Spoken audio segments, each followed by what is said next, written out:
Okay, thanks. Call to order the Design Review Subcommittee meeting for July 23rd, 3 p.m. in the San Clemente City Hall first floor community room. And let's start with approval of the minutes from June 25th, the last regular I meeting. will move approval of the minutes. I abstain. You Wasn't abstain. here. I wasn't there. All right. I'll second that. All in favor? Aye. Aye. Okay.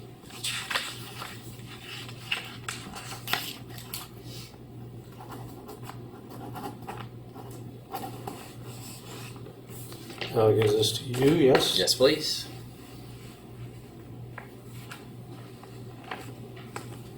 Thank you. Uh-huh.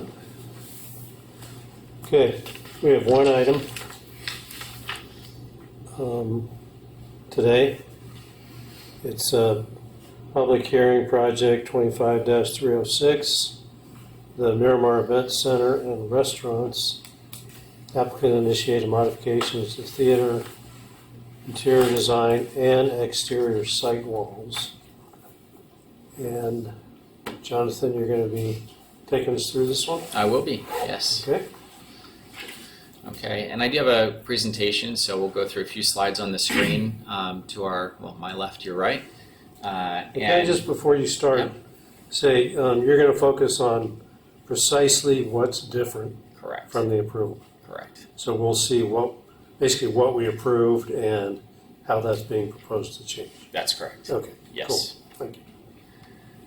Okay, so first slide here, just to get everyone on the same page with the history of this project. The Miramar Theater and Bowling Alley are on the city's historic list of historic resources, and in June of 2017, the Planning Commission approved a project for rehabilitation and adaptive use of those properties. So attachment 3 in the staff report includes excerpts of the approved plans related to the theater portion of that project. And condition of approval 60 from that resolution is why we're here today, that deviations from the approved site plan, floor plans need to be reviewed subsequently. So I'm going to go through an A and a B, A being the interior changes, and then we'll get to the exterior after. So for the interior changes, there's an added bridal staircase that connects to the addition area. There are demising curtains near the stage, the theater stage area. And I have a side note here, and this will be a side note for the exterior portion as well, that internally staff is still reviewing a couple of elements. And so we'll talk about design today, but the applicant team will still need to work with staff on the interior related to egress calculations, and on the exterior related to traffic line of sight. So again, bridal staircase, demising curtains, and the final element for discussion today is the Moorish arches along the theater walls. So this is the interior floor plan, and I'll grab the mouse so that I can point a couple things out. So I mentioned the bridal staircase, that would be this element. What we have here is sales offices, the bridal suite, and then the restrooms. Back in 2017, the approved floor plan had a hallway that extended all the way down, but didn't include any offices for the tenant use. And that's a kind of a theme of today, is that now the applicant is not the property owner, but the tenant. So some of these changes are requests for operational purposes. And so with the transition of the uses here, this hallway formerly came down further, but now doesn't have a landing plane. So they're looking to have this added access into the main room so that the bride and others can enter directly into the room instead of going all the way around. That's one modification. A second is demising curtains. These would run, so this first curtain here would run right before the first large box beams on the ceiling. So if you're coming into the theater area, you wouldn't see the beam across the ceiling. It'd be disguised by the current box beam. If you were directly under it, you would see it. The curtains would typically be withdrawn to the corners here, and they have additional curtain elements there to disguise the structural support. So there's 3 structural supports for the curtain. There's an A and a B on either side of the wall, and then C is for this curtain element that's tucked back in the back, so you would never see that element. And then the final element, we'll get to another slide, is related to the interior walls. So this shows the context prior to the rehabilitation efforts, and then this shows what is being proposed. So you can see the arch elements here that are being proposed, and so what that would be is a small furring of the wall, but in particular at the top. So there's a section in one of the sheets of your packet where it shows that this would kind of increase in thickness as you get to the ceiling. So it gives a little bit of, I would say, a cathedral element as opposed to just the right angle at the top of the wall is their goal with that. So on the left, what you can see is the box beams, of course, would remain in both situations, along with the corbels and along with the light fixtures. The difference would be in the additional plaster there, as well as potential relocation of these fresco elements that were adjacent to the very top of the wall. So that's the third portion of that interior request. How would that relocation, you say potential relocation, how would that? Yeah, so Where would that go? in 2017 there was an acknowledgement that the frescoes where they're at couldn't be salvaged as is. Okay. They would need to be recreated. So in this situation, they would add the additional plaster, but they would be, it's not shown in this image, but what the applicant has indicated is towards the top of the arch, that they could recreate a version of this fresco in the top of the arch. So kind of replicate it. Correct. Exterior changes. So the primary element of this exterior change is a continuation of the block wall, and later I'll show the current approved version. This is the proposed version. Right now, with my mouse, the approved version has a wall connection to the point of what was formerly the roofed but outdoor element here that now is enclosed. So formerly you had wall along with landscape elements that then returned here. The applicants are requesting that be continued around the site, with then entry, instead of primary entry occurring here, primary entry occurring through a gate at this location that fronts El Camino Real. And I have some renderings that will come up to look at the comparison. Can I interrupt? Yeah, please. So then they would eliminate the entry that's near the handicap ramp completely? Correct. Got it. So there would be partial visibility through 2 segments of wrought iron fence. So this element here would be a fountain on the public-facing side and a seat wall on the private side.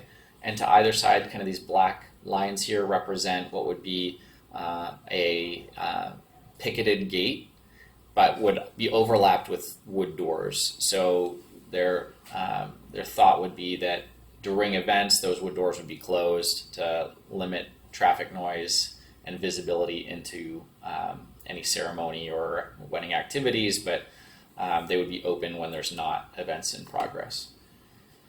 There's also replacement of a courtyard fountain with a fireplace. So this would be a different style of fountain than was originally approved, but the original approval had a fountain here and a fountain here. So now there would be a different version of fountain at this location, but then a fireplace here instead of a fountain. And there's a rendering in the staff packet with that fireplace. And then finally, the site plans indicate the potential for outdoor ceremonies. The 2017 approval didn't really anticipate that. And so the result of that would be, we do have a code requirement for a minor use permit for commercial amplified sound that's outdoors. So if they do want to have ceremonies that integrate any kind of speaker system, then they will need to get a minor use permit or go through a hearing to address that style of use. And what's the approval for that? A minor use? Yeah, it would be the zoning administrator's authority for a minor use permit. And no kind of shade structure over that outdoor ceremony area. No, not proposed. Yeah. And then just for context, so directly south is an alley, and then further south is the corner of the casino property. They typically also do outdoor ceremonies in that area. Okay, so now we're Are getting... those amplified at the casino? They don't have approval for amplified entertainment outdoors. So in these two photos, we're starting with the historic context and then moving into the context of the building before the renovations began. And you can see there are some changes in between the two, including this that was a later sign support that doesn't exist in the original. So there's some changes here and there, but I think helpful visuals to start with. And then we move into the renderings of what's approved on the right, in this case, and proposed on the left. So in the approved version, there's a solid wall that runs along Boca de la Playa that then transitions to, tough to tell with the landscaping, but like a low garden wall that's stucco topped by picketed fence as you get to this primary entry area. So there's landscaping, stairwell, landscaping as kind of oriented towards the entry area here. And so now looking at the proposed version, this is that same entry area. So the doors there or the doors here. So a slight difference in the angle of the perspective, but still helpful. So what the change is this would be where that stairwell, like the open stairwell, exists here, is now an outward facing fountain and an inward seat wall. And then beyond that, some additional pickets and then to a solid return. And you see over here the location of that gate entry facing El Camino Real. So that's how you get in. Correct. That would be And on the approved one, how do you get in? direct access. This would be open Right. from the sidewalk. Okay. Where the fountain is proposed. So then this is a side elevation that shows that gate. So again, here's the gate in the distance. Now we're looking straight at the gate. So the gate would be direct entry from the El Camino Real sidewalk. And in the approved version, that would be situated right in this location. So off of the sidewalk, the approved version just had some smaller landscape planter beds that appear to be in the range of 18 to 24 inches off the ground, just to delineate the separation between the public sidewalk and the property. This is inset, and you'll see that from the plan view. So that covers what I wanted to show as far as the approved and proposed. And we do have with the applicant team, Aaron Lesch from I'm going to have to... AHA Studio, okay. I've only seen it in writing, haven't heard anyone say it. And then Troy Stevens with Wedgwood Weddings, and so they may have some additional context to provide as well. Wedgwood Weddings is now the tenant. Correct. Okay, so before we do want to hear what you guys have to say. We just want to make you aware, we're not an approval body. You guys are aware of that. You've been through here before? No. Okay. So we're going to listen to your proposal. We're going to have comments. We'll make recommendations to the planning. Well, this is going to go to Jonathan. I think somebody's may suggest that it goes to planning commission, but I guess we can touch on that. But So is that to be decided here, whether it goes to a full planning commission or no? Okay. I think it's Jonathan's decision as the city planner what happens. I think the purpose of this meeting is for Jonathan as the city planner to hear from the public and to hear from this body. Sure. And to inform what he thinks is the best path forward. Understood. And does that That's accurate, yes. Yeah, the current plan is to go back to zoning, or go to zoning administrator. Yeah, I would With just this say amendment. from a Wedgewood standpoint, I'm really just here to answer your questions. I think Jonathan presented it exactly what we're looking to do. So I don't really have any much more to add to the presentation, other than if you have questions, I'm glad to try to answer. Rationale would be helpful. Are you the He's- architect, or he's you're Troy. I'm the tenant. I'm Aaron. You're the So tenant. we're the designers. We're not. We would be the architects for the revision that would go in for this. We were not the original architects of the property or the redevelopments, but we were. You're the architect for the tenant. changes? The Correct. proposed changes. That's right. Okay. What's the status of the construction right now on that end? Yeah, it's moving along, and that's part of why we, very soon after receiving these plans, brought this here. I'd like to say, were you there when I did my presentation at the planning commission on this site?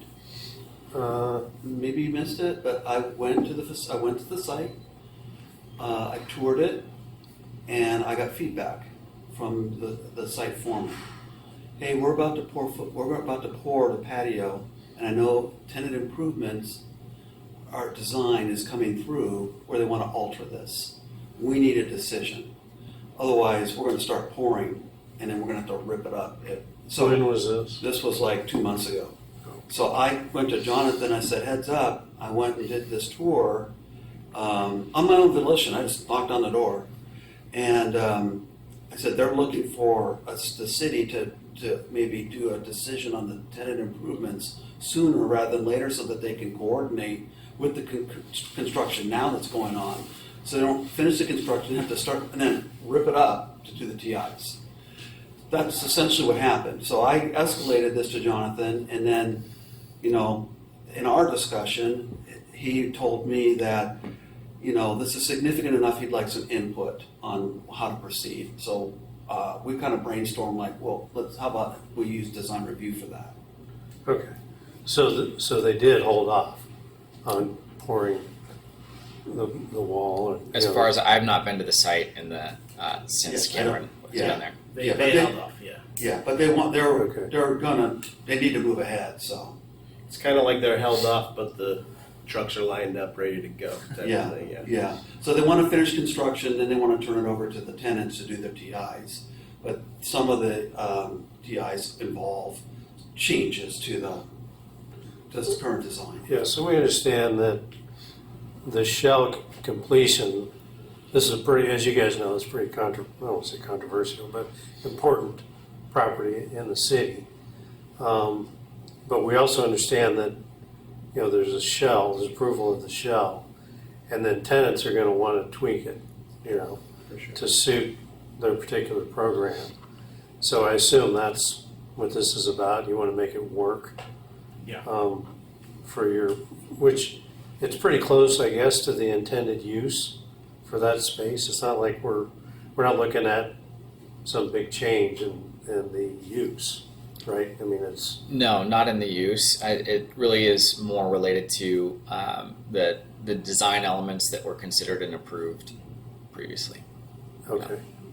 So I should also just say that our position here is to represent the city, and the fact that this is historic property that's really important. It's in almost like a gateway location for the city. Yeah. Agreed. That the visuals are more important than they might typically be if you're further down El Camino Real or whatever.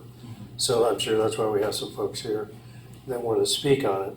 But we also understand that it's got to work, right? It's got to work for your use.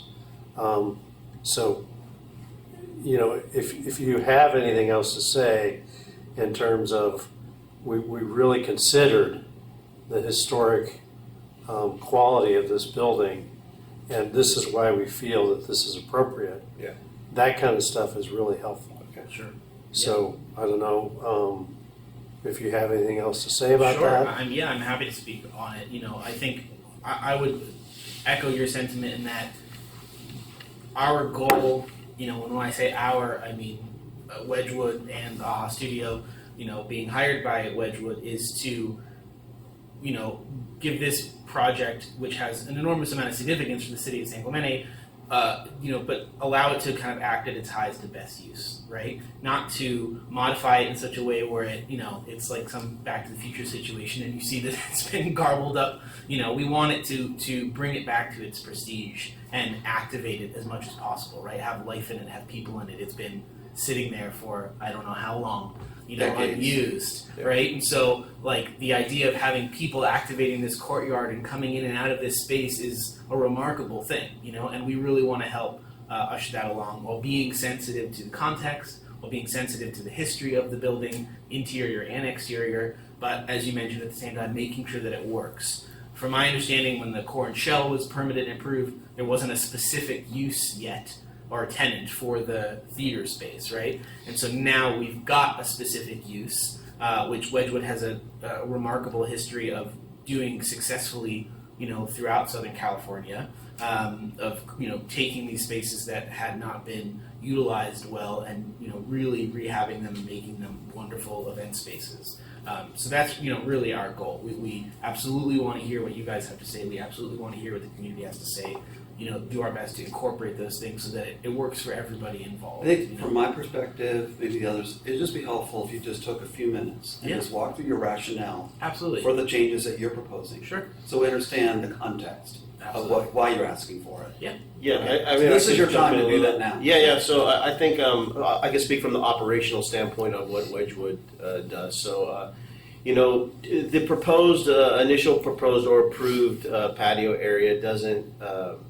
The elements that come into play for what we do is a noise element, visibility element to private events. It's a wedding day. It's kind of a private thing that people like to kind of keep closed. Don't like the outside public looking in all the time, and just the amount of space that we have on the interior for occupancy based on what we have on the outside doesn't quite match up. So if we have X number of people inside, we can't get all those people necessarily outside as well. So we needed to expand the space. The proposed approved option that was there, that additional wall that kind of tied to the corner of what was that open area at one time, really cut the space down for us. So it limited our ability to have an outdoor ceremony, to have a cocktail hour event that was successful. So we went back and we started looking at what we could do to expand it before it got too late in the project and they poured in it. We didn't want to not only spend or waste dollars, time. I know that there's an urgency to get the building up and functioning. And so we wanted to work with Jonathan to figure out what historically the elements that we needed to preserve to, and I know visibility is a big portion of that, so we tried to come up with a plan that would satisfy all of those usage. But for us, simply the fact of the outdoor use of what was proposed is just too small. It just doesn't fit what, I think originally, Jonathan, you can correct if I'm wrong, when we first came into this, we had other plans for a wedding site on the other side of the building. We were trying to push through like an elevated type of thing, and that didn't work. And so we were okay with that kind of not working and going back to this side. That was the rooftop. Correct. That correct. came to us, and we're the ones that didn't like it. Yeah, and so so to your point is like we're here. We want to be in this space. We want to be part of this community. We have another facility here up at the golf course. That's a Wedgwood facility as well, and we love the area. There's a lot of interest in this particular building itself because of the historic element of it. I personally, from a personal standpoint, I've been coming to San Clemente. My family vacations here. We've been staying at the Hacienda up until it recently sold, but we've been staying there for over 30 years as a family. Every year we book out the whole place for a year, and just seeing that place for the last 30 plus years and now being able to work on it, I was like, oh, this is pretty awesome. It's probably the most historic building, one of the most historic buildings in San Clemente. So I was excited to do that. So we want to make sure that we come up with a product that makes the community happy, you guys happy. But from a simple standpoint, it's just the use is too small for what was approved, and it inhibits our ability to have our operations run the way we run at a very successful, high speed across the country. So you saw the plan that was approved, obviously.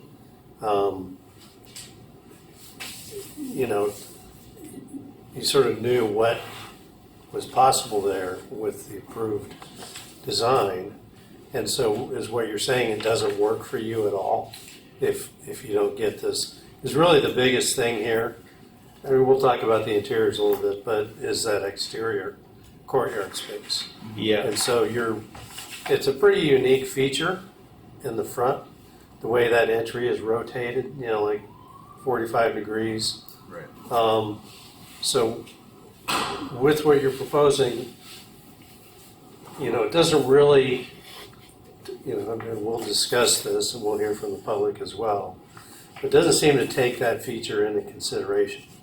What we're seeing, and we'll talk about this more, is that it's just sort of an enclosure, and we'll put a fountain here, to kind of dress it up. So maybe you can explain to us how you think it still exposes and sort of features that entry, Right. which is unique. Right. Well, now aligning certainly with having the in-ground fountain and stairs around, it's definitely more open, right? But in trying to capture that space as part of the functional use of the theater, we didn't want to just close off that corner, right? So by providing a fountain on that large, fairly busy corner, still activating it from a public perspective, right? Giving some public benefit back to that corner, and then having the two sides open, for 80% of the time, 85% of the time when there's no event going on. So those gates are, expose you to the inside of that courtyard. You're still seeing the marquee above, which, from my understanding, I think is being the landlord is putting back a marquee on that, as well as the vertical blade sign on the side of the tower, and then allowing that to be open. Then during events, we can kind of close off nice wood doors. I think there's a property down the street that does a very similar thing. Agape, I think, has a similar kind of opening wood gate behind the fence in that way. And then, of course, keeping the landscape along the whole perimeter to soften that edge. But by the previous design had the entire entrance kind of recessed all the way up to those doors, which then bifurcates it into two total spaces, so you don't get the use of that one whole space. And then it's just because it's not a public venue anymore, where the public is walking in or out, having a big public entrance like that, is counter to a private event space. Yeah, there is, as you guys know, this is your community. That is a very big homeless contingency around that area, and being able to close that off in a sense is it keeps the homeless out of that area. So that's one of the other concerns, was just making that a little bit more enclosed. So this is a either or use. You're going to have the people outside, and then they're going to sort of migrate into the. Yeah. So we have an indoor banquet space, and we have an outdoor wedding space.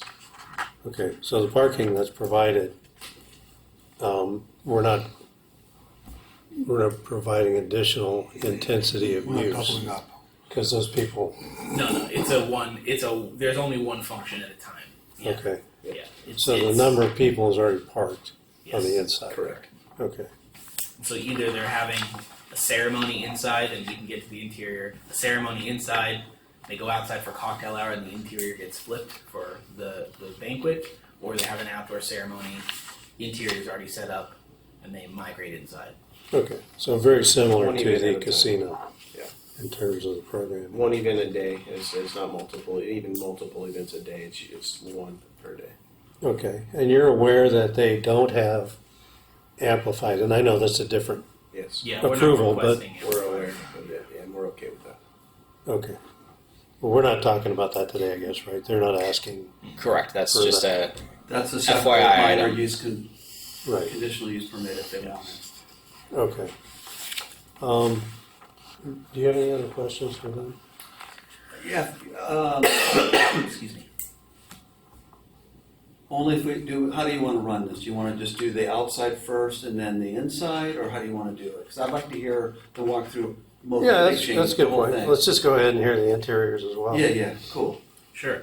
So as I mentioned, the interior could function in that there's a ceremony, and then that same room would be turned for the banquet space. So the idea of the drapery across the we'll just call it plan north-south, that drapery is to primarily kind of hide preset tables that once the ceremony is finished, bride and groom kiss, go outside, everyone goes outside for cocktails, then staff comes, turns the room, opens those curtains, moves those tables out, right? So you would kind of flip your focal point. So previously the room had, one focal point, which was the theater at the back. Now we're kind of using 360 degrees of the room. So that's what that curtain is primarily for. It will only be closed when there's preset tables in there that we're hiding for the ceremony.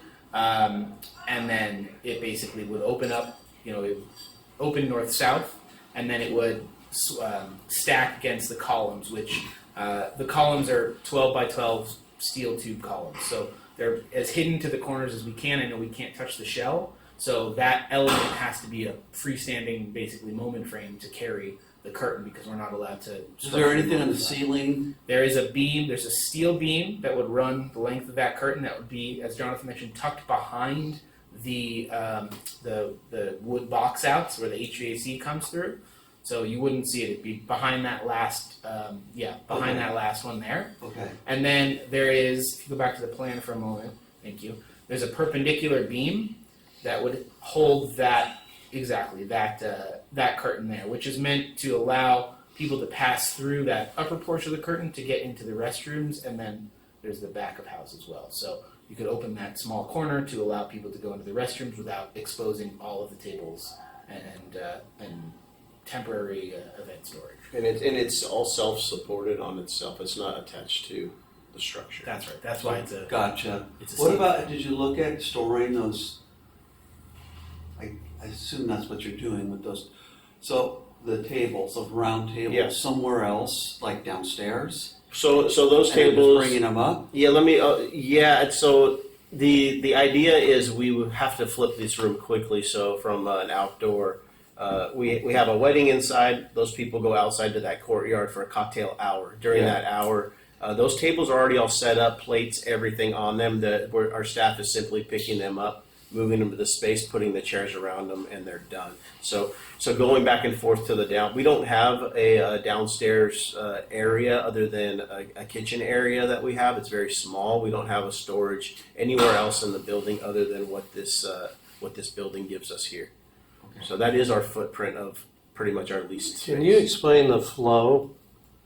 Because it seems like you're I don't know, changing it somewhat by adding those offices and having that hallway just go, part way.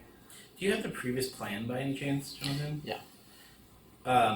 So the the idea, excuse me, I believe that previously people in this event space were going to share a restroom with the food hall, which is no longer possible to do.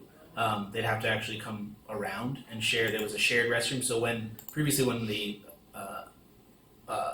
ceremony site was going to be outdoors up on the roof, they were going to share those restrooms. They can't do that anymore. So right now, if someone's outside for a cocktail hour and they're turning the room, or there's an event happening and the staff needs to use the restroom, that's like the only way to go out toward the restrooms. So that's what that flow is intended to do, is allow people to access the restrooms without disrupting the rest of the event.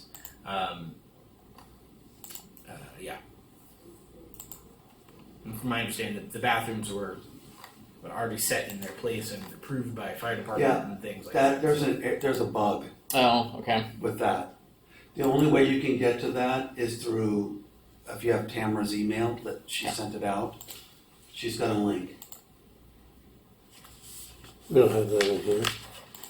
The previous. I don't think the previous plan was in here. No. I got to it from the city homepage. You did? Oh, I couldn't find it. I had to fish out Tamara's email to get there to the link. Yeah, it won't. Yeah, that's the bug. It only has the link to the minutes. Okay, Well, I think if you go back to the plan, and then we can just sure. talk from there. So I believe previously to get to the restroom, you went through those main stairs, the center stairs. So if you were outside or you're a staff member, you're coming through the middle of those stairs while someone's getting married, walking around their ramp and coming back through those. There's the Moorish arches at the back of the back of the space with the iron gates. You're walking kind of all the way around. So this is our attempt to be a little more discreet in how you access the restrooms without, like I said, disrupting whatever event is happening concurrently. Okay, yeah, it'd really be nice to see that. Approved plan. So let me So get that this straight. space on the top, The access where it says restroom access, Yeah, is that to go down? that you come out. Yes, So- you come into the theater, Page and 19. there's a landing. You come Second down to the a back. few steps. Okay, Into the and then the restrooms on the upper left Yes. are for the food court? No. No. Those Pretty are small, for this but space. you'll see the Previously, the long hallway event space. and 2 restrooms. But the outdoor event Okay. space had to use the restrooms for the food hall. Is it in that packet there? yeah, yeah, I'm looking 19. at it on page 19 here. It's kind of, Small. I think this is the secondary one too.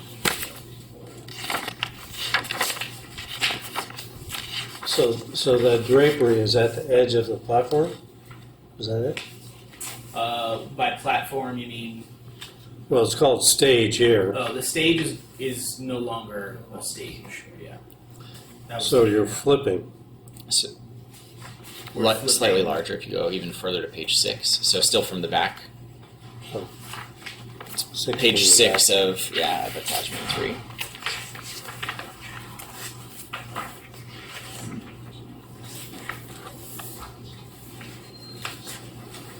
So, just out of curiosity, so there's changes, like, Jonathan, you mentioned, okay, we're doing looking at more arches, the demising curtains, and whatever, but, you said, oh, well, the hallway was here and the restrooms were, they built out offices, did we not have to look at that? We didn't look at that because that's a component of the addition. So none of that is historic space or historic Okay, function. got it. So that's something that we were comfortable working with them on programmatic changes to that element that's not historic Okay. at a staff level. Got it.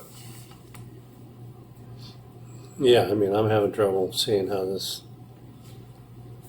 really works. I don't know if you guys have any questions about that, but your platform, So the lobby is Is- higher. You walk down the hallway through the Well, opening into the theater. I'm sorry, what was your name? Aaron. Aaron. Yeah. How about you do me a favor? Sure. How about Jonathan, if you pull that one image back up, and if you could go back up there Yeah. and point to Absolutely. No problem. where we're talking about. Sure.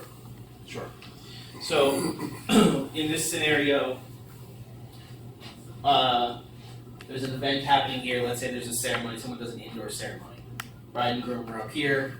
All the kind of focus point is toward the beautiful stair and the platform here. Staff or someone from, someone setting up the cocktail hour or even during cocktail hour needs to use the restroom. Come in the main doors here. Previously, I believe you came through here, down these steps to go to the restrooms. And there was restrooms back here, but we need the bridal room and sales offices to function. So now, in creating this hallway and ending it with a programmatic space, come in. You don't have to disrupt this event. Come down the hallway. Now you're at the back of the event, so you're more discreet. You come in down this landing and into the restrooms. It still seems like you're potentially disrupting it. I mean, would you consider extending that hallway a little bit further back to the demising curtain? So that you're just kind of. We had a plan that did that. There was, I think, on the landlord side, if I'm correct, that these restrooms were either already built out or there was a fire department issue with doing that. We did have a plan where we did try and go straight through, and I don't think that. Well, I'm saying that, because you pop down to that little landing and down the 4 steps, There's just extending that. There's a concrete column right here, I think. There's a big supporting column Yes. here. Okay, I'm just saying, if you extend it, because, weddings here, someone comes trudging down here, they're on their phone, they don't realize it, you know, they're still disruptive. If you were to extend that, you know, a little bit further, or, I don't know, I'm just Yeah. asking questions. Yeah, I mean, you could. I think that once you No, enter through This this is the opening, approved plan. once That's we the enter through 2017 this opening, you're in the approved plan. event space. So Okay. whether or We not did the all of landing them, is so longer, the area we're talking you about, you they come did down, get a you revision enter the approved space already though further for down. that change back. of the restroom and office But again, complex. Okay, So so we that- never that's looked kind of at the end of Correct. where we can exit. Those bathrooms are already built. That's all. They're up, Yeah, because they're this upbuilt. basically abandoned the potential use of this property for a theater, which is not important to you guys apparently. But let's say that this business doesn't work out in this location, you're stuck. It's, you know, you've lost the performing arts function. Am I wrong here? What's, you know, but you guys have already approved something that changes the function anyway. There's an interim, you guys are aware of that, right, Cameron? There's an interim approval here that occurred. Well, it changed this area. It changed the functionality or layout of all this area, which I guess that's the So addition. you're asking when, well, I mean, this Well, is as part of always this approved to be an event with this center. approval, Yeah. This is the 2017?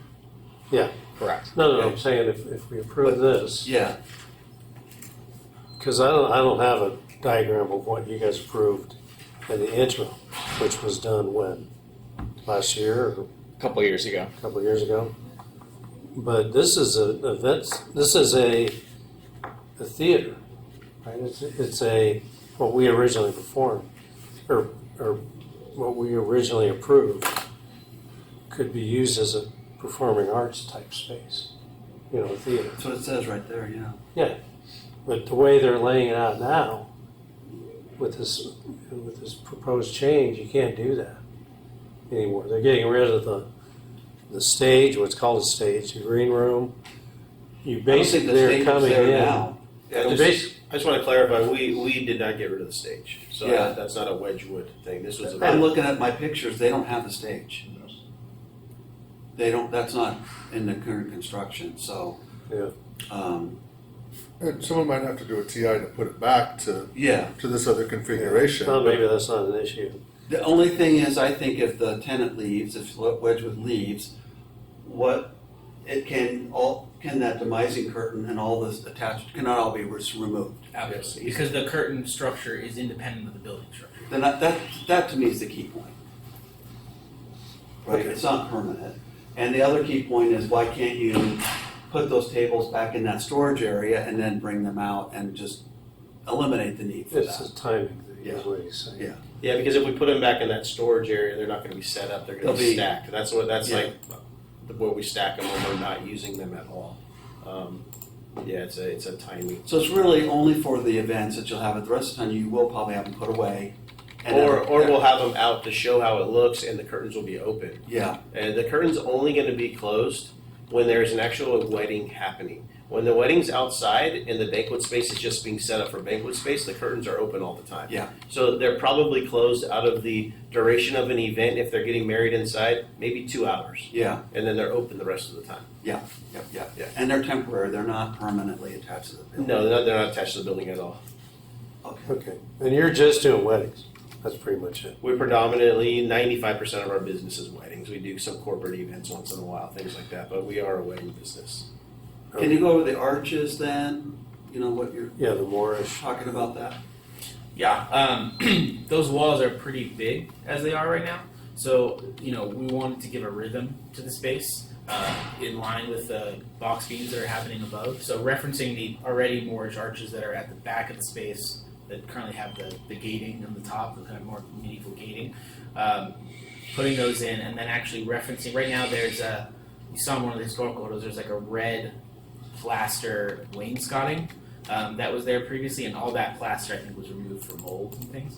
But there was a historical wainscot, so our idea is to put that kind of plaster two-tone back in between the Moorish arches, so you're kind of referencing what was there before as well, and then ideally putting those frescoes back up at the top of the arches. And then all the lighting in the space, save for like cleanup lighting that would be, recessed cans, all the pendants, all those things are in the landlord's court to replicate the historic fixtures that were there. The kind of beautiful hanging pendants. There's 2 really large chandeliers that are going to be either rehabbed or replicated, whatever they can accomplish. All right, so it's add scale to the space, Yeah. the overall space. Right. Yeah, you want to put them on the sides. Yes, that's correct. And it's just an architectural feature for interest. Correct. To break up the large Correct. plane. Yeah, it brings the Which scale is the down a state, little bit. which is that right there. Right now, it's just a big box. Yeah. Yeah. Because the focus previously, was the stage, right? Was the projection of the people on the stage, and now the focus is the people in the room. So we want to bring that scale down a little bit so it doesn't feel so overwhelming. Yeah, and the loss of that wainscot was, Yeah. Which again is another Impactful. architectural design that can be changed if Yeah. Wedgwood was ever to vacate. Right. It doesn't affect the box beams, and the corbels are being rebuilt and or put back or being put back in. I think as we speak. okay. Any questions from the interior? No. Okay, so let's get to the public comment. I have 3 cards, and you guys know our normal program. Try not to be redundant. Just, if somebody wants to say something, don't say it again. We'll hear it the first time. Why don't we start with Larry? Or do you want to go last, Larry? Okay. So, as Jonathan pointed out in the staff report, this was approved back in 2017. We did it with a lot of public input, a lot of work from Amber Gregg on staff, Planning Commission, DRSC, a lot of input. And what we approved was the approved plan, not these drastic and significant changes. So I'm a little bit shocked that all of a sudden this was thrown on us in less than a week. I just heard about it last week. It's kind of shocking. I realize that Jonathan has the power, according to the Rule 60 there, that he can make these decisions. But I think that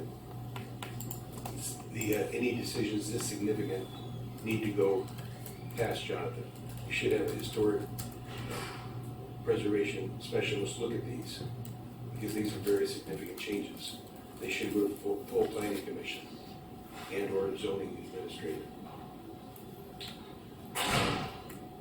So 4 years before that approved plan, we had a historic structures report done. The city had that done, an expensive report. That one of the significant things in that report was, let me find it. That they referred to the main hall as the audience chamber.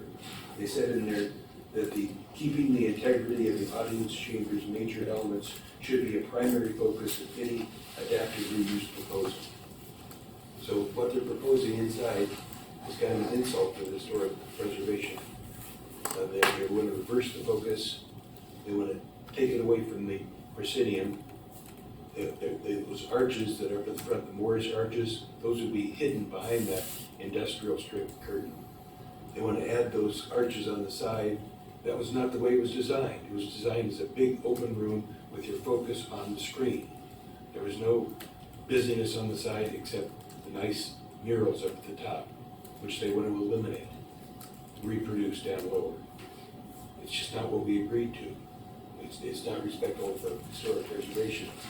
As far as the changes outside, extending that 6-foot privacy wall further on would block off the main view of the theater. Where you're coming northbound on North El Camino Real, you look and see, apparently the marquee is going to be back. You're looking at a movie theater. That's going to be walled off. Your eyes are going to be drawn to this fountain. It's ridiculous. They're talking about, you made reference to the Agape down the street. That's laughable. They were supposed to leave those gates open all the time. They're never open. So that is just a joke to suggest that you would do that, or that the city would see to it that you do it. Moving the entrance off-center is ridiculous. You go through the big wooden gates, and you're looking at the side of the theater. That was not what we agreed to. When that building was originally built, There were no other outbuildings, nothing but landscaping around. You saw this big, beautiful building that was designed by a preeminent theater designer, Mr. Balch, and you want to completely hide it. When we agreed to this plan 10 years ago, 8 years ago, we made many concessions.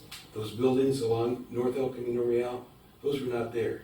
There had been a Orange Julius there, there'd been a few little things, but the original plan had nothing. So we agreed to let them build that building, let them build the extra building there to the left beside the bowling alley. We made significant concessions already. And so now you're inching, trying to get more out of us. It's not fair. It's not right to historic preservation. So I encourage you to get by with that patio that we approved. Don't block off the entrance to our beautiful theater. And I'd like to know, your diagram shows 200 people in there. I haven't heard anything about numbers. Are you gonna have 200 people in there in case of a fire, trying to get up those steps and out to safety? I haven't heard anything about that. What is the capacity of that existing garden for your outdoor area? How much would you increase it by taking that extra area from us? I mean, it sounds to me like you're trying to squeeze too much out of a little space. You gotta get by with what you agreed to. Thank you. Okay, thank you. Wayne? It's a historic perspective. Back in actually 2016, Jim Holloway and myself worked with the previous owner, Mark Spaziri, for the original conceptual plan. And it was to be an event center. There were a lot of concessions made, as Larry said. We got it through Planning Commission, City Council, and also through the Coastal Commission, unanimously through the Coastal Commission. And I'm concerned about, number one, the frescoes. What are they going to look like? How are they designed? Do we have plans yet for those? Those need to be pre-approved, quite frankly. I am more concerned also about the outdoor space, which is really much different than what the original concept was, that was agreed to by 3 different bodies. And so, this really needs to go back to the Planning Commission, because these are significant changes in use and in design. And I think it's important that there are good public hearings in a more formal setting with the Planning Commission to go forward with this. So I think essentially this is much different than what was agreed to by 3 bodies: the Planning Commission, City Council, and also the Coastal Commission. And I know you have to make it so it works for your business, but it's important that the public becomes involved at this point. This is a major property here in Sacramento for all of us. Thank you. Thanks, Wayne. Okay. Tom? Tom Marshall, I'm currently on the board of the Cabrillo Playhouse. You may wonder what's that got to do with this. We are currently performing at the casino, and that might be something we do in the future. I'm a little concerned hearing about all of this outdoor entertainment going on at once. And I know you're not here to approve the sound and so forth, but is there anything in any regulation that would restrict having amplified sound outside? Because we don't use it at our theater, which is currently under construction again. I could see this as being a major disruption to the neighborhood. It's the reverse. They can't do it without a permit. Okay, but how easy is it to get the permit? If they That's both decide they're gonna do it, you're gonna have a battle of the bands out there. That's a public process. It's a minor conditional use permit. Okay. Yeah, so we're not even considering that. Yeah, I know that's not your role here, but we Yeah, do support the casino. It wouldn't be a counter approval. It would be done through either the ZA or the Planning Commission. Yeah, and that's, the casino doesn't have outdoor or amplified music outdoor, okay. Okay. Just so you're not worried about I just want that. to make sure it's not gonna turn into some kind of, like they had that band at the Landers Restaurant outside last year. They had huge stage and huge outdoor. It was so loud the train almost hit somebody because it was blowing its horn and you couldn't hear the horn when it tried to take off from the station. And that was approved. Yeah, and Okay, we didn't approve it. Okay, Linda? Hi, I'm Linda Sadegi, the owner of the Casino Subcommittee since 2009, proud owner of that historic landmark for the city. My questions, having been kind of wandered into the wedding business by accident late in my career, I have a lot of operational questions, and I really have serious concerns because unlike Agape and the Beach Club, you are going head to head with us as far as the wedding business. You are proposing to put your ceremony site literally 10, 12 feet away from our ceremony site. You're proposing to build a fireplace as a centerpiece of your ceremony, exactly as we have a 86-year-old fireplace as the focal point of our ceremony site. Also, we have a delivery gate on almost directly across from those steps, which I have a question about what those steps lead to. There's no sidewalk on your side of the street. But right across from there, we have flower deliveries in that gate. I had asked the prior design team and never got answers as to, are you now going to have all your furniture on site, so not receive rentals? Because prior, everything was going to be rentals, which will cause a delivery and noise nightmare on Desheka. So I have not had any answer from anyone about that resolution. There is parking on both sides of the street that the Miramar has hogged, for lack of a better word, for the last 5 years. So we have lost public parking on that street. I came yesterday to the casino for an event. The street was blocked off totally without letting us know. So luckily we didn't have an event and I went around the block and found another parking spot. I'm concerned about the lack of parking. I'm concerned about the permanent lack of parking if Wedgwood intends to use that as a delivery alley. If you're gonna deliver furniture, are you gonna have, your patrons are only gonna use furniture on site? The second concern I have is operationally, we do not flip. I hate flipping in this business. If you're gonna have hardwood floors in there and you're gonna flip for every event, you're gonna trash those floors in a month.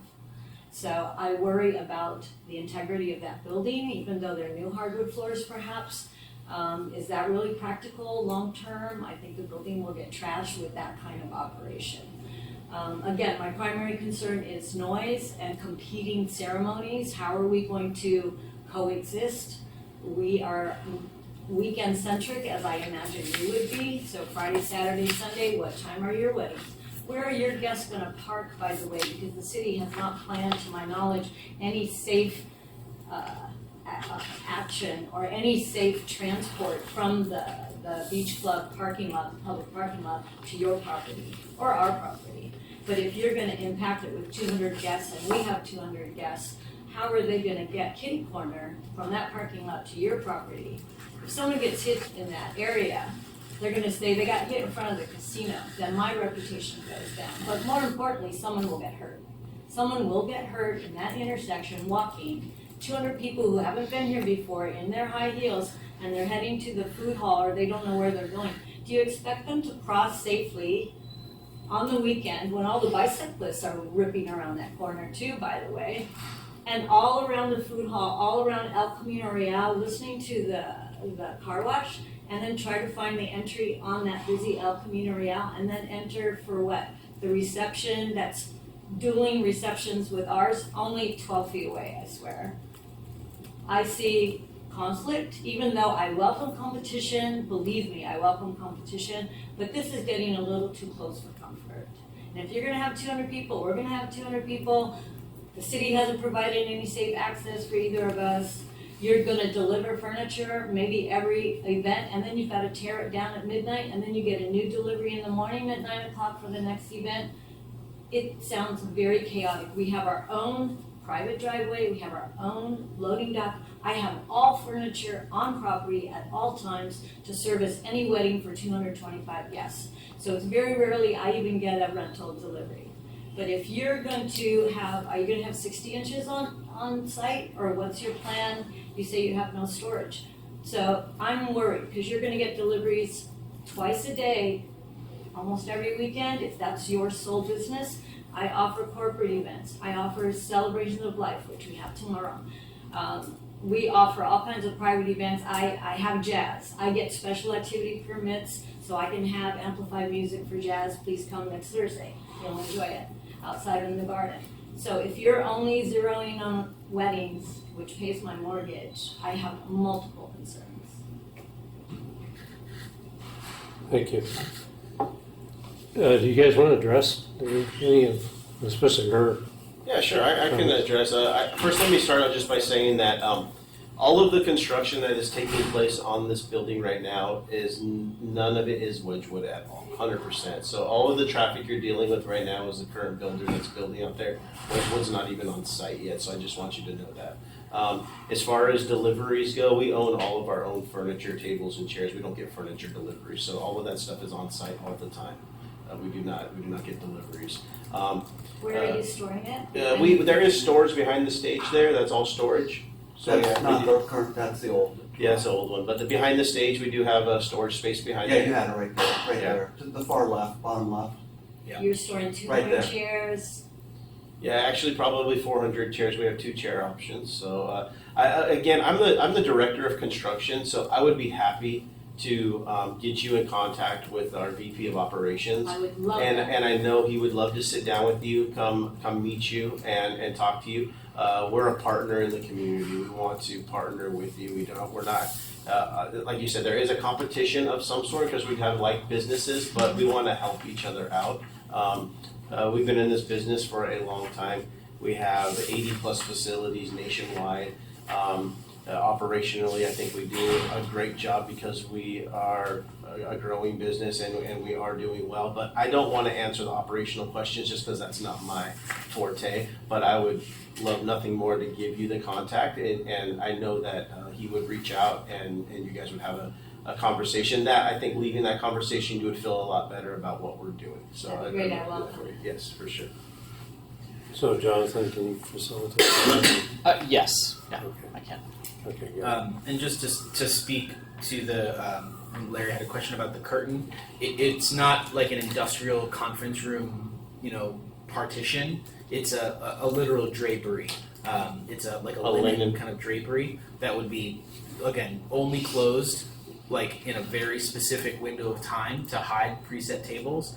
But when that's open, the focus is still very much about that beautiful proscenium and tucking those curtains away as much as possible. The perpendicular curtain hiding in a pocket. We're actually proposing a beautiful new drapery for that proscenium to highlight it, and kind of rebuilding the frame around the proscenium to highlight in a accent wood that matches the box beam. So by no means do we want to remove the focal point of the stage and the proscenium. We absolutely want to respect it. Once we take ownership of this space, the stage was removed from a previous permit or previous approval.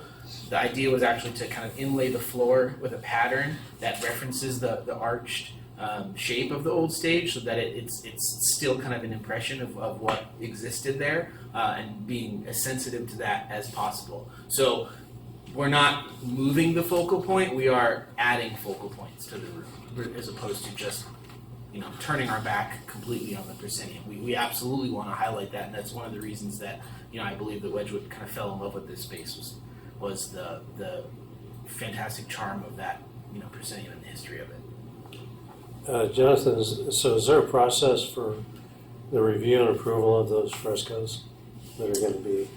Yeah, so the expectation would be, what you see there on the page that's up, that those are the original. So it would be that they replicate These ones up at the top. Correct. Yeah, that they replicate those. But down in the arch. That's a point of discussion for design review, whether you think that relocation is appropriate. Okay. All right, thanks everyone for your input. Can I ask you a few questions? Yeah, absolutely. Linda, does your when you guys have outdoor ceremonies, do you guys have amplified sound, microphones? Usually not, because we have a wall, an existing historic wall around our perimeter, and the sound goes toward the building, the officiant. Once in a while, they do bring a mic, but it's only for a 20-minute vow exchange. There's no music outside unless we pull a special activity permit, as we did for live jazz in the garden. But usually our folk then migrate to the front of the property on the patio of the stars, and they have their cocktail hour, and then inside, we're already approved to have live music or amplified music till 1 a.m. within the ballroom, and that sound doesn't migrate, But not in the courtyard, not in the courtyard, in the front. for a cocktail, no. Okay, Troy. thank you, Troy. No problem. Then on this, it talks about outdoor ceremony and then cocktail hour, because I'm looking at the original design. I don't know if that's easy for you to pull up. That garden courtyard right there is pretty spacious and I would say usable relative to the shape. There's no skinny areas or anything like that. But then I'm looking at your proposal, and you've got seats here and outdoor ceremonies. So are you thinking that that's why you want to wrap the so if there's an outdoor ceremony, you have it here, do cocktail hour over here, and then go inside? Right. Because when you were talking about, hey, indoor ceremony, outdoor for cocktails, back inside for dining. They could do both. Both There's an ways. option. There's So options. the couples can choose. Right. Yeah. So they Okay. could do outdoor ceremony if they want. If they don't want to do that, they can do everything indoors, only cocktails outside. So, I guess if you didn't have this area for outdoor ceremony, it would probably be what's proposed or what was approved there would be probably sufficient size for cocktail hour out there, right? You wouldn't need to wrap it around at the original entry or whatever. I think just being there and seeing the space with the intent, I still think it's too small for just a cocktail hour. It's very it's very tight. So that's just my opinion on that. I think it's still too tight. So that's, and the other thing is the idea of the outdoor ceremony or eliminating that. It's just not really what the model is. I mean, I think. Most people want to have the outside wedding. And I'm not saying I'm pushing for that. I'm just letting you know that's what theoretical it would. question. Yeah, I mean, I think it's too small. The weather. Yeah, for people sure. want to be outdoors. For sure. Yeah. So, Linda, did you have a question or Yeah, I comment? just wanted, can we confirm at this point what his maximum occupancy is, so we know how many people we're talking about? We have. Is it more than 200? Let me pull it up. We had a preliminary occupancy analysis of the interior of the exterior. Well, it should be both, because you're. Right, but they'd be independent because you would never have 200, you wouldn't have 200 inside and 200 outside. I have to find the. You guys would kind of be restricted to the smaller of the two. What? You guys would kind of be restricted to the smaller of the two, right? Yeah, no, yes, of course. And again, this is the first step, and then it has to go through building standards, then we would do it. And, Well, it seems to me it's increasing by at least 30% on the exterior. From well, what the was exterior is still going to approved. be smaller than the interior. Yeah, but I think you're more concerned about that exterior space, right? Because when that wall continues all the way around, that becomes additional outdoor assembly space. So I think we're going to talk about that, but that's what you're asking, right? I mean, because they're not using them both at the same Internet's time. not working. Right, no, we don't either. Right. Yeah, they migrate, but I'm wondering what occupancy you are banking on. Yeah, I don't Have you know. already been approved? We can follow that. We have not been approved for any. We, as a tenant, we So haven't made any Jonathan, design. can I ask you the square footage of the theater area, because that would dictate how many people they can have. Yeah, I'm trying to pull that up right now, but unfortunately the internet is. Is it 4,000? Yeah, I can.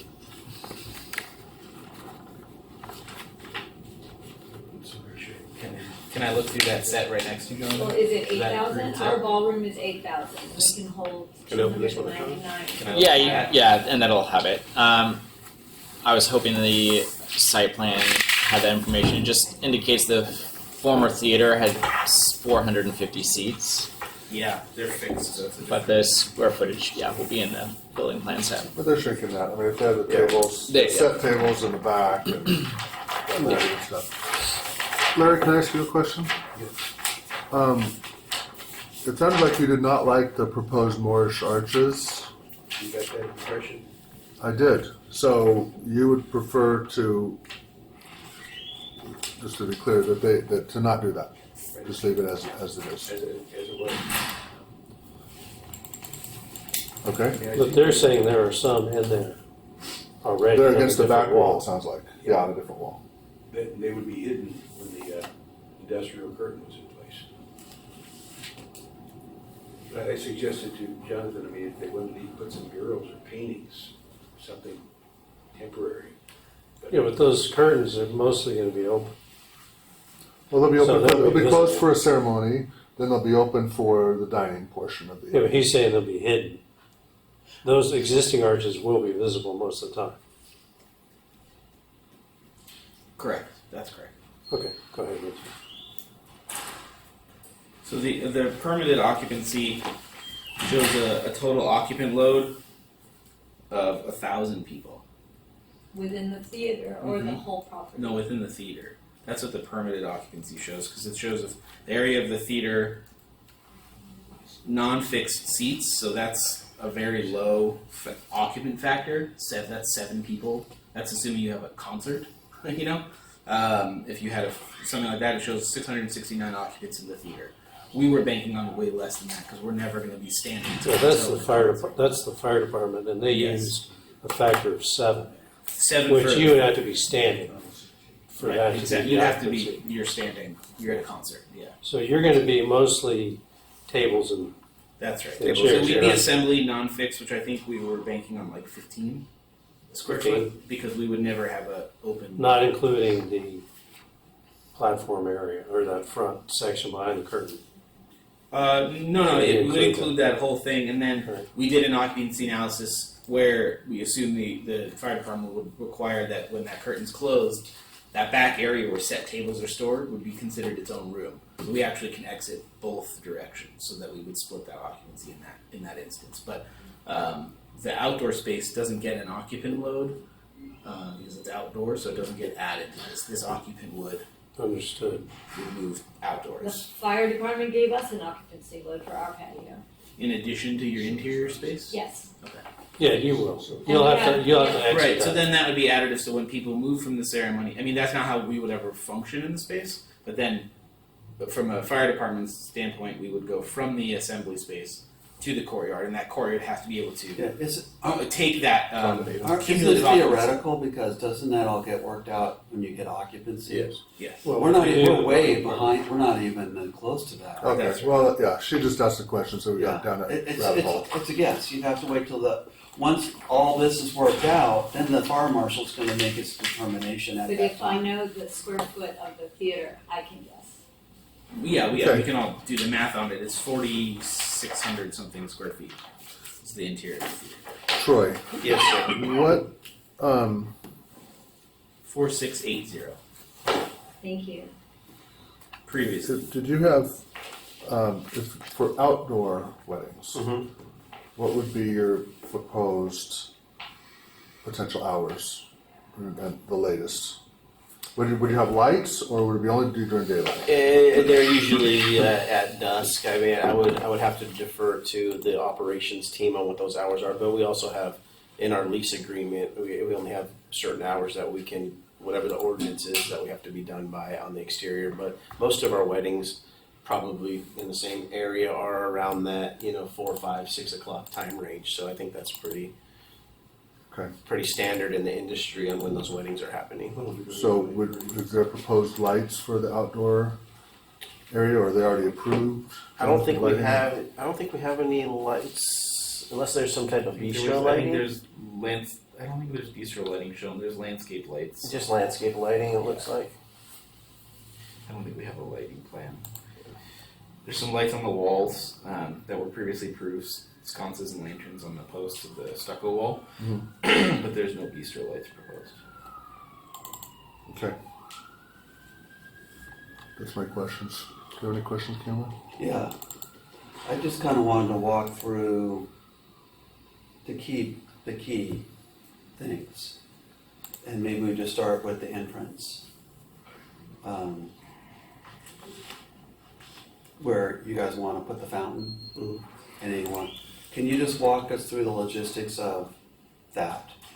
When people arrive, taking Linda's perspective, I'm assuming they're going to probably park in the lot. So have you already envisioned how the flow is going to work? I'm sure everyone's going to come through that main gate off of the what is that the main El Camino. That's where the main entry would be for. Okay. So if it's an outdoor ceremony, they're coming straight out to the ceremony. If it's an indoor ceremony, they're still coming in that gate, then they're filtering through. So main the entry idea of is the they'll building. cross the street, they'll come up, they'll go on the sidewalk and around Correct. to that gate. Correct. If you didn't modify that and you had the way it is now, the same thing, only just keep walking all the way around to the front. Doesn't change the flow. It actually, The flow wouldn't really change because you're either going directly entering from the corner or just Yeah. offset of the corner. so what do you gain? Can you review again what you're gaining by closing that, putting the fountain there? We're closing it off to gain more space on the outdoor patio area. Okay. If we leave the main entry there, then it's open and we lose that space. But that space is basically not for the ceremony, it's just for mingling. It's just cocktail hour. Cocktail hour area, That's it. yeah, and maybe I can't imagine it'd be an overflow for a wedding, but you know. Okay, so it's just cocktail hour. Are you guys planning fountains in the planter? There's planter boxes there. Is there gonna be plants? Those I are think being reworked, so we're adding more trees inside the courtyard, more Okay. tree wells. The fountain is facing the street. The what's called out as a fireplace it's called out as a faux fireplace. It's not a functional fireplace. Right, but what I was talking about is on the main where you're Right, where yes. you're relocating. There are current. I know I was there. Yeah, I believe the contractor Yeah, now what was too, approved yeah. was fountains right So- now. Yes. Are you going to keep? Are those going to be fountains? No. So what are you going to just plants, landscaping? They'd be reworked. They'd be flattened out. So we have tree wells. Oh, but so we you're going to wouldn't have remove? those. You're We going wouldn't to have remove those those. big boxes. Correct. You're The gonna remove CMU those. box outs that are there now would Yeah. not be. It gives us more square footage. Yeah, these guys right here. Correct. They're That's taking those out. That's right. Okay. Would you guys be opposed to, one of Larry's concerns was you're kind of blocking visibility at that corner of the, entrance to the theater and stuff. You guys are proposing a fountain there, having an extra panel of wrought iron that was, visible for all of the time, and then with the wood gate closed off during the wedding cocktail hour. But that way it's more, that is more visible 90% of the time. Yeah, I understand what you're saying. Yeah, and we're happy to look at anything the board. What's your suggestion, Scott? Well, one of Larry's Is it issues rendering? was that, having, as designed, as approved, there's a nice visibility towards the entry feature of the theater. And The door window, the glass, the pane windows. Can you go to the other Yeah, one? that's Don't- rotated. Sure, so 45. Yeah, and Here, so this is and the- they're blocking it by putting a fountain there in the middle. Yeah. And so I'm saying, what if you didn't have a fountain? What if you had, instead of the fountain, just propose another panel of wrought iron in there. They want wood, doors to they can close during the cocktail hour so that people have some privacy in there, and that's understandable. But instead of building the fountain that Larry doesn't like, just have more wrought iron there that, 85-90% of the week it's going to be open and more visible to the historic I building. think that's worth discussing, right? Because Well, I'm asking if they would be opposed to eliminating Yeah. the fountain. Yeah, I think we're open to discussion on. Obviously, I don't make that decision, but we're open to discussion on accommodations for sure. Okay. Is that more visually pleasing from the corner than? see, here's my point. My point of view is To a historic person, person who's concerned about historic preservation, Yes, yes. the visibility.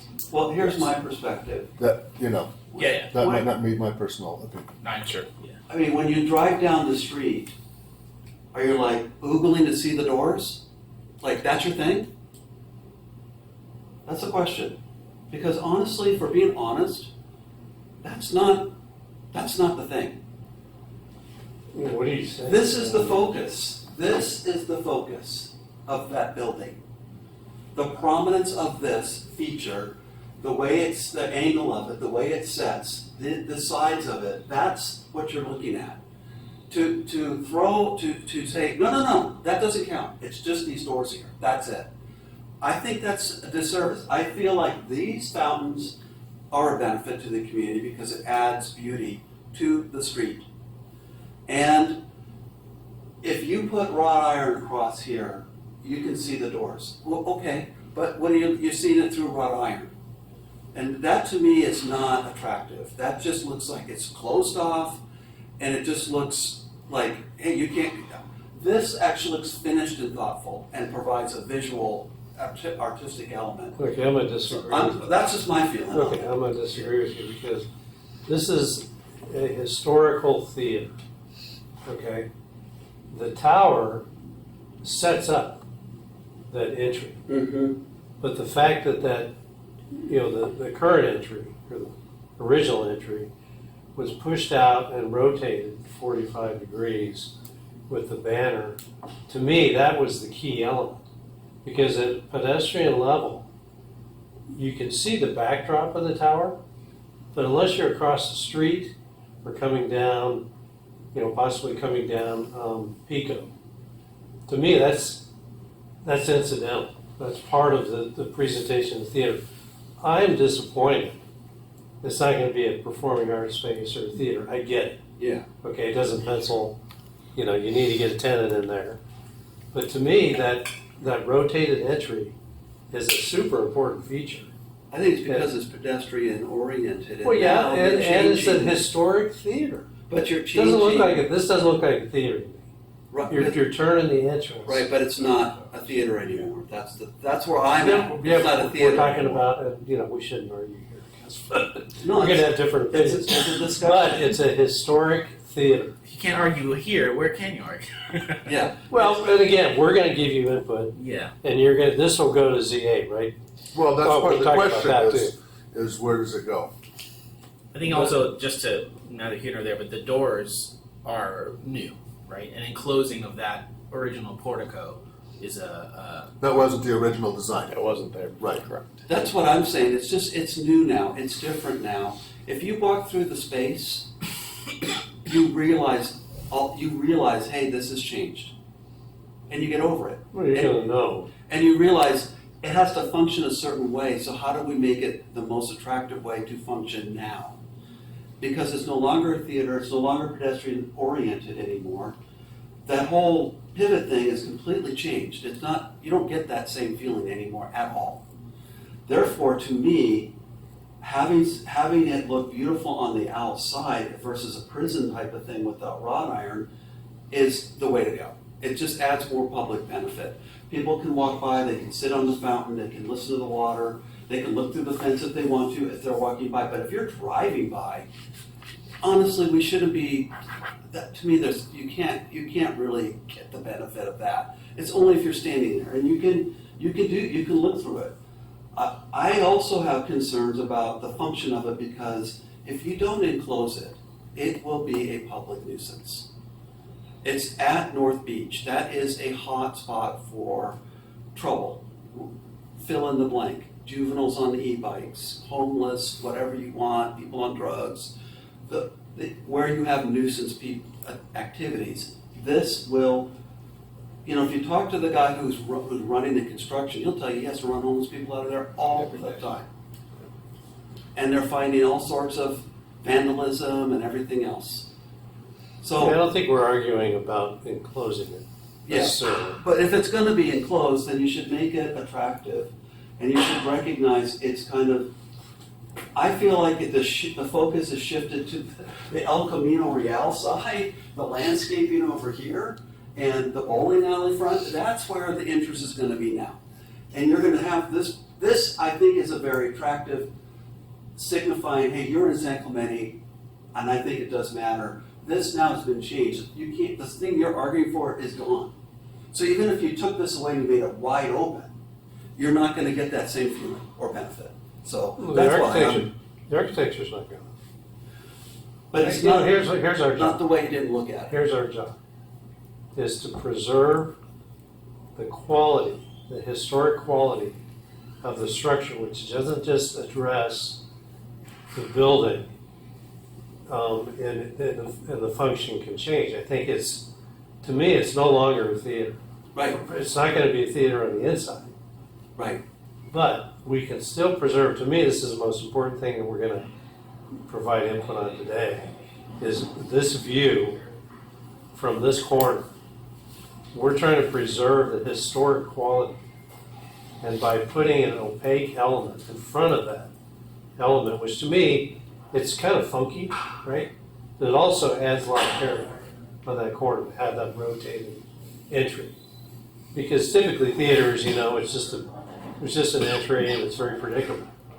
To me, that adds a lot to it. So, and maybe what we need to think about is, instead of an opaque or a solid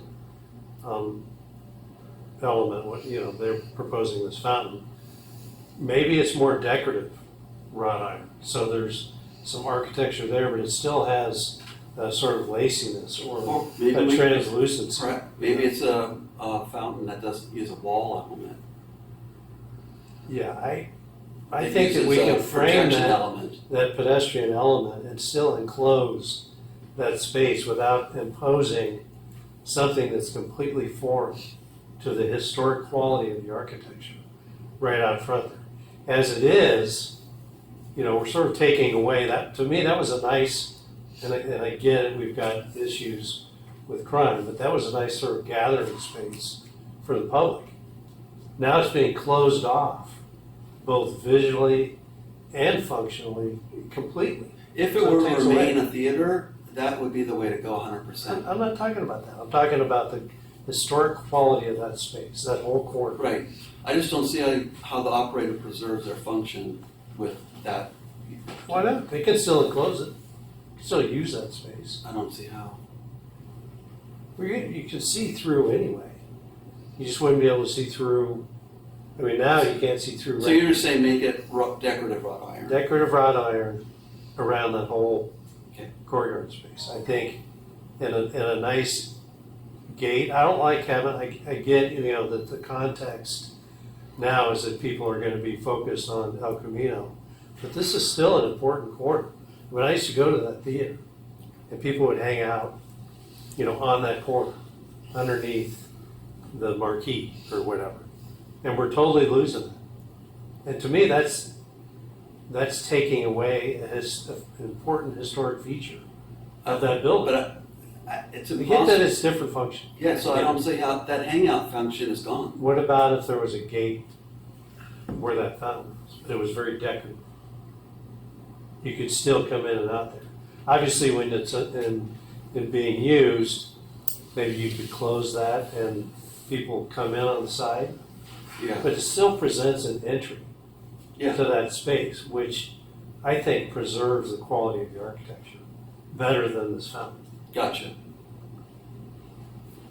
Sorry, Linda, go ahead. Sorry to interrupt, but in the front of the casino, we have Patio of the Stars, which is the original arrival patio for the dance hall. And there are pilasters, if that's the right word, of brick, but they have glass panels in between. So you might take a look at our Patio of the Stars at the front of the property. And it does give visibility onto the patio, but it does give privacy to people. But it's glass, so you can see through. You can see in there. But we also run vines over the pilasters, which sometimes encroach on the glass. So it makes it a very natural, but it's a historical feature of the casino. So that is the 85-year-old example of a way to see through but still have privacy. Yeah, so I think the suggestion, and we don't always agree here, obviously, is that we would really like to see that marquee area preserved, visibly preserved a little bit better. And I think, glass, Yeah. it's a great tool. Yeah, those are glass panels to the right of the fireplace, and there's two large panels, and then there's the historic entry into that. You can kind of see just the edge of it there. Yeah, Yeah, I mean, the context is very different on your property than it is here, because I'm sort of arguing for that, the visual on that corner. yeah. So I think if you did some, decorative gates there and open that up still, I think that would be a better solution. I don't know if you agree, Scott. I think they're both good solutions. I mean, I personally like the fountain, but decorative gates would more, I don't think we need to decide. I just think that's our input. Jonathan can take it, they can take it, they can do what they want. But we should just Yeah. move through the issues, I think. All right, what's the next one? So let's see. well, when we stay on the exterior. Yeah. I don't really have any particular issue with the new side entrance as long as it's, I think it looked attractive. I think that looked good. So I don't know and then the interior on the patio, I didn't really have anything either. Well, I can really understand them wanting to Larry doesn't like the entry shifted location. From a functionality, operational standpoint, I can really see the advantage of having it over here. They're coming in from the end, whatever. I think if we had decorative gates at the corner that are sometimes operational, sometimes not, that does open up the view of it, and whether people actually come in through here or the other side. I think operationally, I certainly understand this. Because I feel like, if we're being honest, the San Clemente, while it's built for residents, does have a fairly significant tourist population that is in here, especially in the summer. You have a lot of weddings in the summer. We went through a whole analysis on why you should not have the rooftop. Part of it was to preserve that rounded feature of the food court, to keep that, right? So we've honored that. But the other reason why is because El Camino Real is like PCH. And I feel like if people are going to be driving by and there's a wrought iron gate and it's wide open and there's wedding going on, there's going to be there's potential for some unwanted interaction from the pedestrians and the street and the cars driving by, honking their horn, whatever. Which I don't think is what you're I think you're trying to avoid that. Yes. And so I feel like for this to function and not be a distraction, and again, a nuisance, the way you're kind of going is the right way to go. And we ought to be, look, when I walk through that thing and I listen to that guy talk about all the hoops they had to do to preserve this, the millions of dollars, if it were me, I don't think I would have been that generous to have spent that much money to keep this. I would have knocked it down and started over, maybe kept the footprint or tried to keep the design. But the amount of mold, 30 years of mold, the amount of work that they had to do to excavate and make that thing structurally sound is unbelievable. I mean, to the fact that we even have this, we should be grateful for that because of what it took to salvage what had happened here.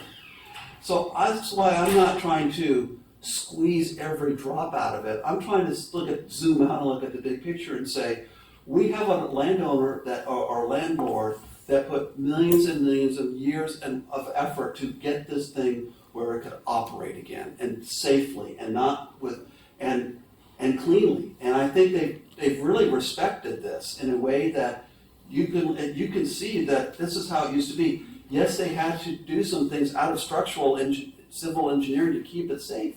They've also had to do some things because when you put 20 whatever the million, I don't even know how much they put into it, you have to be able to get that investment, a return on it, so they put it to highest and best use. That is appropriate to do in 2025. It is not when it originally opened in the 1930s anymore. The theater just isn't in use anymore. It's now events, weddings, that's the thing. So we're trying to keep the old, marry it with the new. And I feel like we have to come together as a community and recognize that is what we're doing here. And what you have here is some compromises. And what I think we should try and do is make sure that they're the best compromises that we can make. But we have to recognize that to get us to this point where we're able to preserve that building and to preserve the old bowling alley, even though it's also repurposed to a food court, to make it a 2025 use, we've had to make significant structural investments, but at the same time, some trade-offs. So I feel like that site as a whole is the way it was. You can see its former self there, but now you're seeing it in the context of the current times, what its highest and best use are. So I think we should just look at it. That's the context in which I view it. And so I think we should be open to the things that you're suggesting so that it will operate in a way that's effective, a good neighbor for you, having it enclosed, having people actually direct it on the El Camino Real side, not down towards your side. I think we have to recognize that you have to operate in a way that can be paid for. Mhm. Because honestly, if we didn't have that, it's probably knocked down because it was so bad. It fell down. Or it would have fallen down. The fact that we even have what we have, to me, we have a 90% solution. I don't want to sit here and try and squeeze the last 10%. I don't want perfect to get in the way of this is pretty darn good. Mhm. That's where I'm kind of coming from. So Larry, just so you know, that's where I'm kind of coming from at a zoom out perspective. And let's really make this work for the community and not an attractive nuisance for the bikers, the skaters, the homeless, and all that. Let's enclose it, let's make it look good, and let's make it function, and let's make it compatible with your neighbor too. Agreed. That's how I'm coming at it. Chair, one quick question. Wouldn't it be absolutely appropriate to spend the money to get a historic preservation consultant to confirm that that is not violating the integrity of the building? I say it is, definitely. Wouldn't it be the right thing to do for history? Or 5 years from now, 10 years from now, they're gonna say, oh my God, what did that designer do? Like, sign off on. Yeah, if That's not my call. Yeah, if you want me to answer that question, I understand the question. Being candid, I don't think it's necessary in this case. Here's why: is that the portions of the project that we're talking about, in this instance, the exterior, are related to non-extant, non-historic. It's all new construction proposals that are adjacent to the historic building. So we're immediately removing items 1 through 7 of the guidelines. So we're really just looking at 8 and 9 in particular. And so the focus there is it compatible and can it be removed? And I think that in this case, the compatibility question is always related to materials and suitability, making sure that you're not creating a false sense of history, and can it be removed? And I think without damaging the original historic structure. So in my opinion, I think we can easily answer those questions for this element. I think the broader question is more a question of the city and design policy related to we do value views of historic properties, and so I think that's the key question today is is there a limitation of the view of the historic property that is concerning? So I don't think that we need a historic structure report for those elements, but I do think it's a warranted subjective discussion on what are we comfortable with as far as changes to the view of the historic property? And as a response to that comment, I think that's a reason to maintain some transparency on that corner, because it does affect the view of that marquee entry. So, I would just say, to wrap up my thing is, I'm okay with putting the perimeter around. However you do that front entrance, if you use the fountain, if you use something else that what Steve was saying, I don't feel like I need to go past into that level of prescription, but I just want to support what they're coming forward with to secure the property and to secure the fact that they have a venue outside and that it can operate as that venue should operate, with some element of privacy so that they can have their ceremony without honking by El Camino Real, which we know is a very busy tourist area, and it's typical that that's the behavior you would have if it's visible to the street that a group of people are standing there getting married. You're gonna have people screaming and yelling. You don't want that. And you don't want homeless people or the bikers or whatever. You don't want that in there. So I just want to support from the outside, securing it and the expanded outside area, supporting the use of as you are asking for it. How you want to do the front, I don't need to say that. okay, yeah, I think you And made yourself clear on that one. that's, And I think we agree with I that. agree with you. Yeah. I agree with you. The fact that 100% this building is renovated to the level it is and the amount of investment financially to get it there, it needs to be supported by revenue. So, Yeah, the only issue here is the transparency of that. I mean, I think we're all agreed that, yeah, you expand the courtyard. I'm happy to let Jonathan It's work just that the out. only thing, and you take it for what you want. I mean, you're gonna go before the ZA, I think is probably appropriate. I think of the three of us, the only thing we don't agree on is that fountain in the front. You guys think it's fine? I don't. I think it doesn't need to be there. I think it takes away from the preserve what we're trying to do. We're striking a balance. We get that, right? But I think that can be handled in a better way to preserve that marquee entry, which I think is a very important feature on that corner. And you guys can do what you want with that. We're just providing input. Yeah. So why don't we? So let's go back to the interior then. Yeah, let's go to the Yeah. interior. Yeah, so we have the curtain item.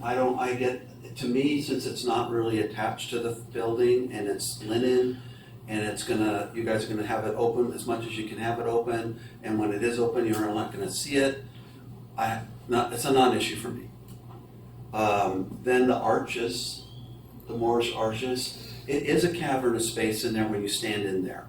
And those smooth walls, I don't think putting a fresco on there is gonna add any dimension or interest or break that up. It's just gonna be I don't know. I think that is adds an interesting architectural element to have those arches on the inside and give you some space delineation. Mm-hmm. And also, I think it will help with the acoustics of the sound of the room as well. Because when it's a theater, you want it to bounce and you want that. But when it's a reception area, you want to talk and be heard and not have it sound like you can't even hear the person next to you because it's so loud. And I think that will help muffle the sound a little bit. And then the fact that, those walls had so much mold. There's no way they're saving those. There's no way. Those were removed a long time ago. So the fact that you guys would then paint something as an homage and try and make it respectful and get to like how that was, great, cool. But having the feature, I think, really adds to that. That's just my thought on the arches. Well, it also like if you look at the design, I mean, it adds It brings delineation attention- to the beams and the Yeah, it purples and brings stuff attention too. to this beautiful detail. Right, exactly. Yeah. I think it makes it better. I think if the people in the 30s could have saw that, then they might have thought, hey, let's do that. That looks good. Yeah, I think so you are adding a wainscot it looks like, in the arch. So we'd be doing a plaster, like a relief, so that the wainscot would be like a 1 to 1.5 inch thicker plaster down below to delineate that contrast that they had previously. Yeah, to Okay. pay homage to So that. that's not a tile or something? No, That's- no, it's all It's plaster. all plaster. You know, the fresco is intended to be like a cornice, so it's intended to be up or like a molding almost. Yeah. So I don't think you can just take that design and put it inside that arch. I don't think Okay. that's gonna look right. Yeah, yeah. I think there needs to be something that's more appropriate. Well, they could just reduce the height of the arches and put it back up between the beams, up at the cornice level. That's an option. And it's easy enough to recreate. We have photos of what's Yeah. there. It's easy enough to recreate, the same design. Yeah, that works. That works. Could definitely talk with Jonathan about that, yeah. Yeah. I thought Linda's comment about the wood floor is interesting because I honestly, when I was standing there, I thought they were just going to be polished concrete floors. I didn't realize you guys put the engineer. Yeah, there'd be an engineered wood, yeah. And we flip venues all the time. And On it's that, a- on that surface? yeah, it's an operational thing that our managers are responsible for teaching and showing and No educating. dragging and. Exactly, and so Well, it we depends do on the it. spec, because And, there's some, and we have a lot of historic buildings that we're in. This isn't our first historic building that we. So you'll that just we be putting a modify. high quality level of that flooring that Correct.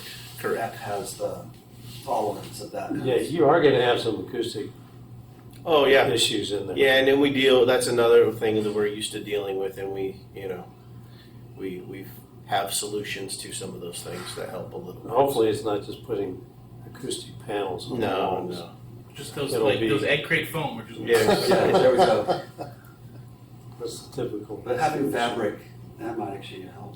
Yeah, the fabric Yeah, it will help. for sure help. And we would agree that the focal point, the sale of this building is what's behind that curtain. So we don't want that curtain open or closed any more than anybody else. I We think want that's it where to you be- kind of have the head surface. That's going to be the focal point of the room. Correct. And all the attention's going to be on it. So in a way, you're really honoring it that way. Correct. And in today's wedding world, the ceremony is a 20 to 40 minute ceremony that takes away that view from if you're facing the other way. They go outside when they come, all the attention's on that focal point. So the wedding It's like a portion, reveal. yeah, it's a small portion of the overall event. The most significant portion, but the smallest portion. Okay, and the beam is hidden, we established that. Yeah, the steel beam is up behind it's And At the the highest perpendicular points. beam, it frames into it. it actually frames below it, because there's another set of kind of trellis beams you can see at the back of that theater, so we couldn't interfere with those. So that one will be visible. Right, so if you stay there for 1 second, Jonathan, I can try and show you. So it's all a little bit difficult to see. Is it possible to zoom in a little here?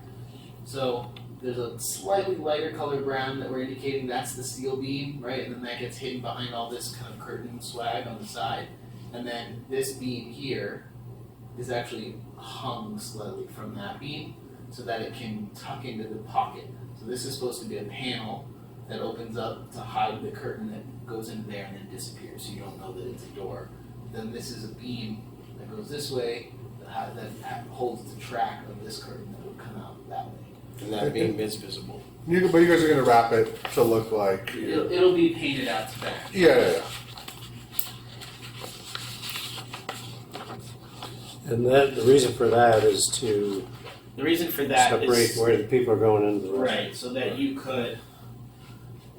could basically have this curtain closed and this curtain closed, but still have access into that arch, which is where the restrooms are. I don't have any issues on the interior. And was there a design for the west side where deliveries are coming in and out? Is that, how do you, I mean, you have your furniture, but you'll have probably delivered flowers and maybe food. Yeah, so I don't know exactly operationally where they're bringing in the deliveries.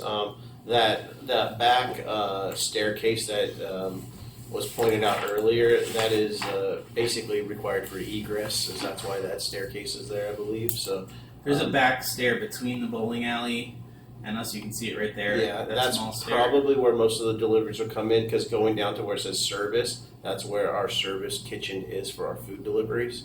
So it's the same spot that probably the food court is gonna get all of their deliveries as well. Yeah, okay. So that just needs to be coordinated with the neighbor, I think. So that other stair over on the That closer one to was the there front, previously. that's already there? Off your patio, what is that Right. stair for? That's just an exit. That was there. What do you It's mean been there just for a an long time. exit? You're talking about that stair right That's there? there. Correct. So that's yeah. There's the transformer that's back there in that well. That stair has been there for a long time, as far as I know. There's no sidewalk there, it goes directly into. So it dumps right on the alley, Yeah. but that's, Yeah. that was already there. That's been there. Yeah. It's an existing condition. We're just maintaining because there's quite an elevation I'm change gonna there. take a picture of that, unfortunately. Right. Yeah. So He's trying to get to it. yeah. It's in this area. It's right there. You can Yeah, see the yeah. stairs there, so it goes to the curb. But So there is a sidewalk. There is a slight sidewalk there that wraps, I believe, to the outside of where It's very the AC shallow, goes. It's but very then- shallow, but there. So that's a required exit. Correct. Oh, You can see a little bit of a sidewalk there on It's the. emergency exit? Well, it's going to be let used me as see a- what was. as a This is not in our egress. purview, so let me see what was permitted previously. I can analyze this for you.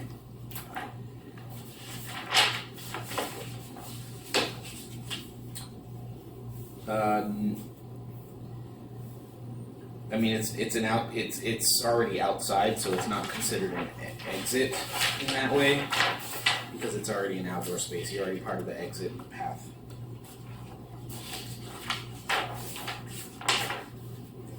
I don't think there's anything else. What, okay, so we gotta decide. who hears it? What's that? I think ZA's fine. I think it's up to Jonathan and Adam to figure that out. Is that right? Jonathan, do you want input on that? It is. I'm happy to take input. Yeah.